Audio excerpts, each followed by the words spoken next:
Hello, I'm the Cartoon Gentleman, bringing you Organized Chaos. And what are the chances that we could time Heartswarming Eve this close to Christmas? This couldn't have lined up so much better if Christmas didn't land on one of our upload late days to begin with. Isn't that right, Alan? Yarg!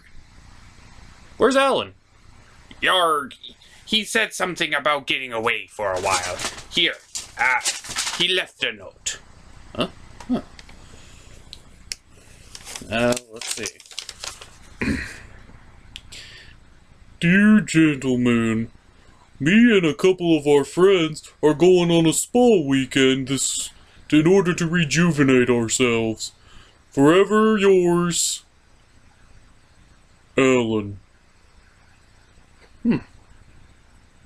P.S. I took Commando, Satan, Cockles, and Leslie with me. Hope you don't mind. P.S.S. I ate your chocolate cake. That son of a bitch! This is Heartswarming Eve. The episode begins with all 6 of the main 6 going to Canterlot. Apparently, it's Christmas time, or Heartswarming Eve time for them, as they're preparing for a big pageant that's going to be performed at the Canterlot Castle that showcased the lore and founding of Equestria. A lore-based episode? Oh, Alan's gonna be sad he missed this. Well, the play begins with a narration from Spike explaining before Equestria was founded and before the reigning princesses ruled over it, whoa. There was a time before the princesses? Okay, someone's gonna have to make a timeline of Equestria. Stat. So, before the time of the princesses, the 3 races of pony lived in reasonable harmony, as Pegasi would control the weather, Earth ponies would control the land, and unicorns would control the sun and moon. So, the princesses are important for what exactly? This is the part where Alan would do some commentary. I miss that bastard. Yarg, you always got me. Well, you don't do anything unless it's a ship related.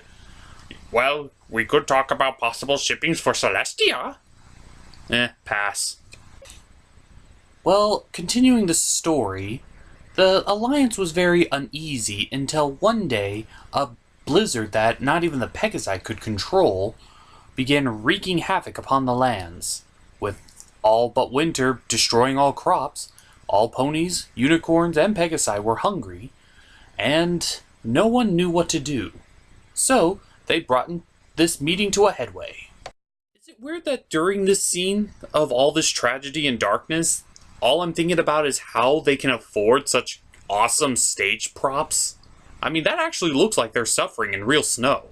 Well, at the end of it all, none of them could figure out a solution to the problem, and with a lot of racist remarks against each other, they all turned tail and ran. All 3 of them could only agree on one thing, and that's they had to move on to find a new land for them to colonize. And that is what they did. Each tribe managed to find their way to Equestria, where the ground was still fertile, the sky was clear, and the land was prosperous. But when the 3 tribes found that the others have come here too, they each tried to claim ownership, only for the winters to come. It makes you wonder if Jack Frost Pony is just being a dick. Speaking of which, how come there is no Jack Frost Pony? Yar, don't look at me. I just ship people. Well, even in times of crisis, the 3 royals just can't seem to get along. and their bickering only caused the snow to envelop the cave, freezing all three of them solid. Unfortunately, though, their vassals were still left alive to see the terrors that would come in the form of... What is that? What are these things? They must be Wendigos. So wait, they were all suffering because of these Wendigo creatures? It was all caused by them? And it seems as if the character that Twilight is playing, don't even ask, seems to know an awful lot about them. Certainly she knows how to stop them, right? So yeah, problem solved. The moment you stop them, you destroy the Wendigos. Well, the way to stop the Wendigos is apparently not being complete assholes to each other. So the three vassals talked and communicated and even shared some laughs and stories. The Wendigos, with no anger or bitterness to feed off of, fled, and the thaw started, even unfreezing our royal pains in the asses. And so, with this newfound knowledge, they decided to all share this great land that they discovered, calling it Equestria, cooperating reasonably the same way, except this time, they don't act like jerks. And then Discord came and made everything plaid and turned them all into snails. What? This is Equestrian lore, everybody. Well, that's it for the play, as they close out with an equestrian carol. And that is the episode of Heartswarming Eve. And I have to say, for a holiday special, what are you expecting? It's a fucking holiday special. Of course it's gonna be good. But I can't help but feel that it's thrown in a lot more questions than answers. Where did the reigning princesses come from? And when did Discord get thrown into the mix? Why the hell are Wendigos so much of a problem if they know exactly how to stop them? Where'd they even go? Well, despite having more questions than answers, it is kind of nice to see some of the lore behind My Little Pony. And the fact that they celebrate it just the same as we celebrate Christmas. Or Hanukkah. Or Kwanzaa. Or Glip-glop-glop-glop. Yarg, what the hell is Glip-glop-glop-glop? Oh, it involves tutus and a goat. Yarg. I don't even want to know. No, you do not. Well, regardless of whether you want to know what Glip-glop-glop is, this Heartswarming Eve episode definitely gets an A, and no plus or minus, just an A. It definitely brings the joy of cheer and Christmas. Speaking of which, I wonder if we still have that old tape of when we did the Christmas special. Yarg, maybe. Oh. Hey, we're back. Oh, hey, how's your trip? What? Hi, gentlemen. So how was your shoot today? Alan, what the hell happened to you? Oh, I had a little bit of work done. You know. Oh, you should see the others. Others? Yeah, how's it going, sonny boy? Grandpa!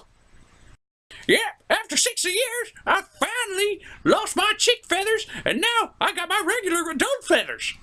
Hey, also, the pussy's in the house again. Hey, gentlemen. Leslie? Yeah, how's it going?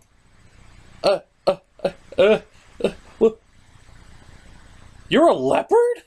Well, duh, what do you think I was? I had no idea. You were so generically animal. Just like a man to not notice.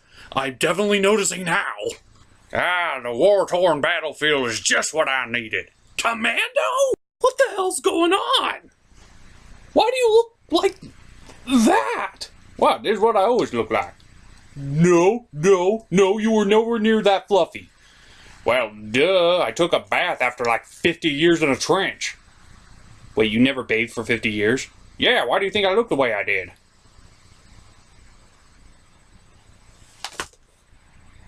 Yeah. Well, hey, Satan, could you get my bags? Wait, Satan too? Oh shit, what does he look like? Hey, how's it going? Huh, Well, you don't look all that different. So, Commando, where do you want me to put your bags? Ah! I don't know what's going on anymore. All my friends are changing. Ugh. I'm the cartoon gentleman. I brought you organized chaos. And I'm gonna need a hell of an aspirin after this one.